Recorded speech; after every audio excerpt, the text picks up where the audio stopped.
Hello students, and welcome to your Week 7 inquiry assignment. This is the third assignment in your Week 7 folder. You'll notice it is a content folder, which means it has some extra references and resources within it for you. In order to access this assignment and your resources, you'll click on the Week 7 inquiry Organizing Using Properties title link. Once you click on that, it will bring you into the folder. As always, there is an overview at the top that you can read. And then there's file resources and the assignment. Now the file resources, I don't want you to be confused with. There are 4 file links. You will need to choose one. Now the trick with this is going to be whether or not you have a printer available for you or if you don't. So that's going to determine what you're going to click on and what you're going to want to use. If you have a printer available to you, the next question is whether or not you have access to color or just black and white. If you have a printer that has color available, there are 2 color links. Those are the first 2. And if you click on, say, this one, which is the small scale one, or this one, which is the large scale one, you can print these off using your printer and colored ink. A lot of times those students like to use the small scale. It saves paper and it saves ink. So you can feel free to do whichever one you want. If you only have black and white ink, you'll choose the grayscale options. There's a PDF file that's full size and a small scale one. So again, you can choose either the full sized one to use, or you can choose the small scale one. It's entirely up to you on which one you want to do. Again, you will do color if you have access to color. If you only have access to black and white printing, then you'll print just the grayscale choice. But like I said before, you're only going to choose one of these files to use. You're not going to use all 4. Once you get these printed out, you're going to cut them apart and separate them.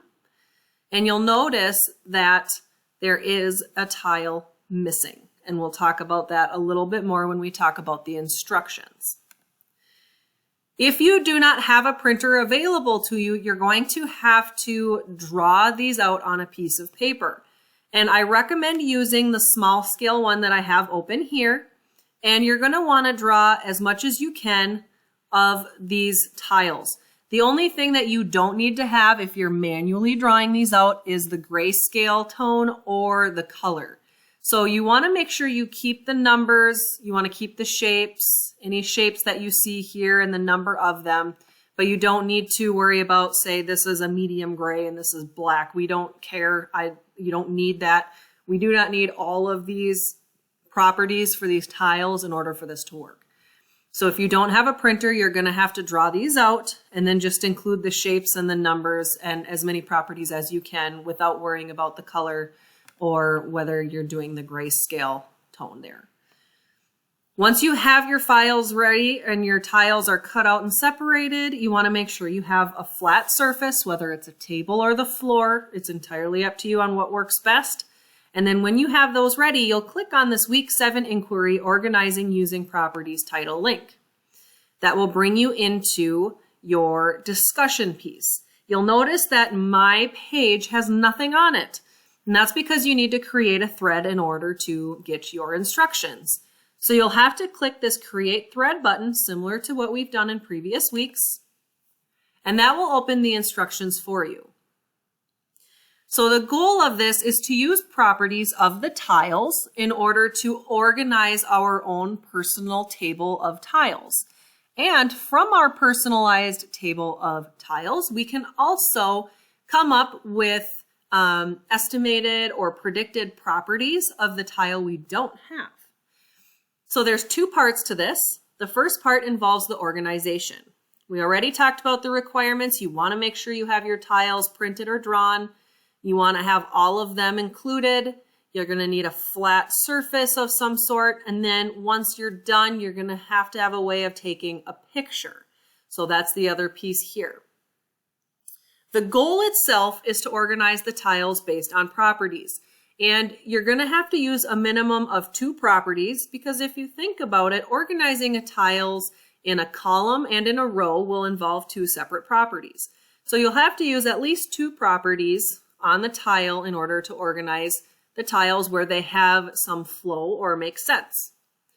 Once you have your tiles laid out, you want to make sure that you take a picture and have your handwritten name somewhere in the picture.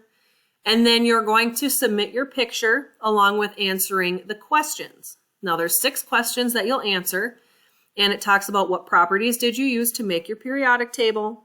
And then it has you estimating or predicting the properties of the unknown tile, and it has you drawing that unknown tile. So there is a couple of pieces to this. Again, you'll need a picture of your tiles organized in a table, and you'll need to answer the 6 questions. You can do this by answering within the submission text box here, or if you want to, you can do it all and put it all in a Word document. It's entirely up to you on what you think is easiest. Remember, you'll need a subject line, and it can be anything that you want it to be there, as long as you have one. And then if you're going to submit a document, you'll click this Browse My Computer. You'll find your work. You'll hit Open, and it'll attach your document for you. So when you're ready and you have your picture, your table's made, it has your name in it, you've answered the 6 questions, you'll hit this Submit button, and that'll submit it to grading for me. There is a second piece. It's the peer review. For the last part of the assignment, you're going to go to the thread overview page and look at another student's work. And I want you to leave feedback. Now, the feedback should be something more specific, not necessarily you did a good job or something like that. What I'm looking for is, did they use a similar organization that you used? So compare how you organize your tiles to theirs. Was their missing tile different than what you predicted? Other ideas that could potentially get you started on providing feedback. So I want you to have some specifics where you're looking at what you did compared to what they did, and what you found compared to what they found. So if I want to go about doing this, let's say I submit my table and my questions, and then I'm here at this thread overview page. If I click on, say this is another student's post, and I click on this, I can open their document. If I click on this, and it will download, or if they submitted it in the format where they did the submission text, you can read that. And then when you're ready to provide feedback, you'll just hit this blue reply button underneath their post, and that'll open submission text box for you so you can type in your feedback. And then when you're ready to submit your feedback, you hit the blue submit button here, and that will submit your feedback to their post. And that's all there is to this inquiry assignment. So again, you'll have your tiles. You choose based on whether you have a printer available or not, and then whether you have colored ink or black and white ink. If you don't have a printer, you'll need to manually draw the tiles. You don't have to worry about the colors though. You'll organize those tiles based on properties, take a picture of your final table, answer questions 1 through 6, submit that, and then do a peer review, and then you're done with the assignment. If you have any questions on this, or you get stuck, or you don't have access to materials needed, please make sure that you email me so I can help you come up with an alternative assignment.